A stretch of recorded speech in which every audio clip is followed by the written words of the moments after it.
আছে, সাথে আশেপাশে পিঠা আছে, সবগুলো আমি নিজেই বানাই, এগুলো বাসায় সেল করি। আমি পড়াশোনার পাশাপাশি উদ্যোক্তা হওয়ার ইচ্ছা থেকে এই ছোটোখাটো করে বিজনেস করা। হ্যাঁ, আমরা পিঠা উৎসবে আসছি। আজকে পিঠা উৎসবে আমাদের আরবিএস মাশরুম প্রজেক্ট আসছে। তো আমরা আমাদের মাশরুমে বিভিন্ন পিঠার আইটেমগুলো এখানে আয়োজন করছি। পাশাপাশি আমরা আমাদের জেনে থাকেন, আপনারা জানেন, সাতক্ষীরার বিভিন্ন ধরনের স্টলগুলোতে আমরা আমাদের মাশরুমের নতুন নতুন যে খাবারগুলো, যেমন মাশরুমের চটপটি, মাশরুমের ফুচকা, মাশরুমের চপ, মাশরুমের কফি, এবার নতুন আইটেম আমরা অ্যাড করছি মাশরুমের কেক। তো এরকম ধরনের খাবারগুলো আমরা প্রত্যেকটা আইটেমে আয়োজন করি এবং এগুলো মানুষ অনেক সুন্দরভাবে গ্রহণ করে।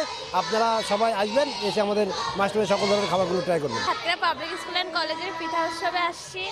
অনেকদিন পরে স্কুলে আজকে আমার আসা হলো। আগে আমি স্কুলেই পড়তাম, কিন্তু মানে আমি কলেজে ওঠার পরে এখন অন্য জায়গায় পড়ি। তো অনেকদিন পরে সাতক্ষীরা আসার পরে যখন স্কুলে অনুষ্ঠান সম্পর্কে জানতে পারলাম, তখন আমার মানে একটা এক্সাইটমেন্ট বেড়ে গেছিলো। সেই মার সঙ্গে আসছি, এসে অনেক ছোটোবেলার ফ্রেন্ডের সাথে দেখা হলো।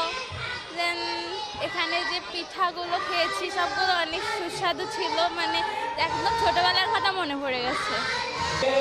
আমরা সকালে এসেছি, অনেক পিঠে খেয়েছি, আরো ঘুরবো আর অনেক মজা করবো আর অনেক পিঠা খাবো।